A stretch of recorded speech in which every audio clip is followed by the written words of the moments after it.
Hello guys, સો આ dry roast થઈ ગયા છે સિંગદાણા.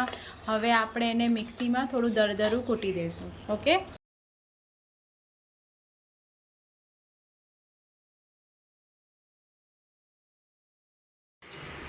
સો આ સાબુદાણા પલળીને રેડી છે.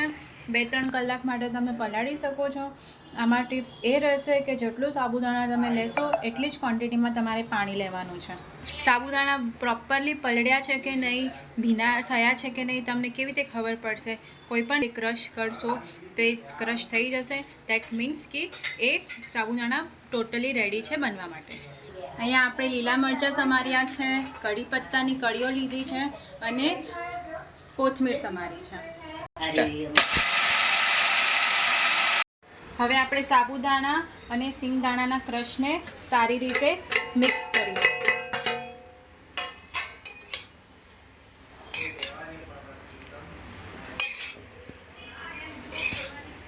હવે આ મિક્સચર રેડી છે, મૂકી દીધી છે. એની અંદર આપણે ઓઇલ લઈ લઈશું.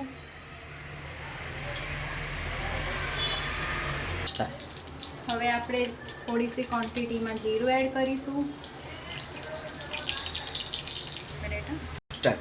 હવે આપણે સમારેલા મરચાં અને કઢી પત્તા એડ કરીશું.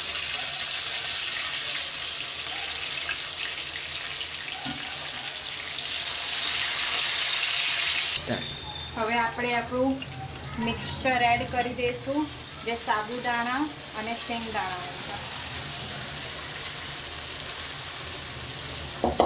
એના ઉપરથી આપણે સ્વાદ અનુસાર નમક નાખી દઈશું. થોડું શું લીંબુ નાખી દઈશું.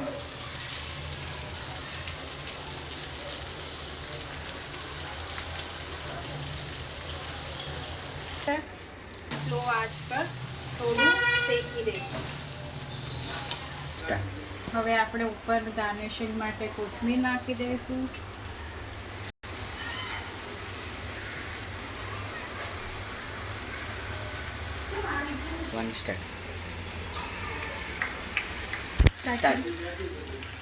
આની અંદર તમે જરાક એવી ખાંડ પણ નાખી શકો છો. અમારા ઘરવાળા પ્રિફર નથી કરતા એટલે આજે મેં ખાંડ એડ નથી કરી, પણ તમે ખાંડ નાખશો તો પણ એનો ટેસ્ટ ઇન્હાન્સ જ થવાનો છે. હવે ખીચડી રેડી છે. જો ગાઈસ, તમે જોઈ શકો છો કેવા ઓપન દાણા સાથે ખીચડી બનેલી છે. અને તમે એમને પણ એન્જોય કરી શકો છો, કાં તો તમારે ફ્રેશ દહીં સાથે પણ એન્જોય કરવું હોય તો કરી શકો છો. આ ઉપવાસમાં ખાવા માટે બેસ્ટ છે. સાથે સાથે તમે સવારે પણ એન્જોય કરી શકો છો મોર્નિંગના નાસ્તામાં. Thank you. હવે આપણે સેકન્ડ રેસીપી બનાવી રહ્યા છે રાજગીરાનો શીરો, જેના માટે આપણે ગોળ સમારી લીધો છે. અહીંયા કઢાઈ પણ મૂકી દીધેલી છે. કઢાઈ મૂકી દીધેલી છે. હવે એની અંદર આપણે શુદ્ધ ઘી એડ કરીશું.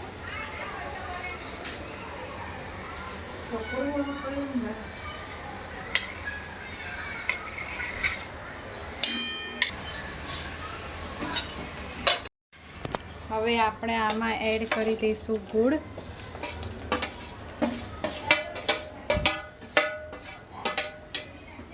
એ જ્યાં સુધી ઓગળી ના જાય ત્યાં સુધી આપણે એને થોડું સ્ટર કરતા રહીશું. આ છે રાજગીરો. હવે આપણે રાજગીરાને પણ એડ કરી દઈશું. રાજગીરાનો શીરો બહુ જ સિમ્પલ તરીકાથી થાય છે. તમે પણ તમારા ઘરે એન્જોય કરી શકો છો. બસ એને આપણે આ રીતે સ્ટર કરતા રહેવાનું છે.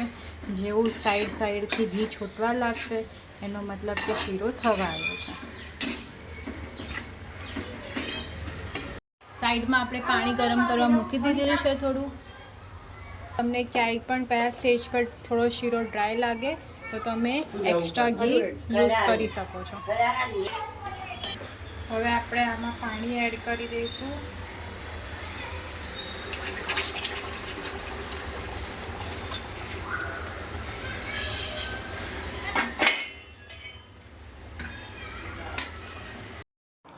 તો મિત્રો આજે આપણે રાજગરાનો શીરો અને સાબુદાણાની ખીચડી ઉપવાસમાં ખાઈ શકાય તે માટે આ રેસીપી બનાવીને આપણે બતાવી છે. તો તમને અમારો વિડીયો કેવો લાગ્યો, રેસીપી કેવી લાગી કમેન્ટમાં જરૂરથી કહેજો.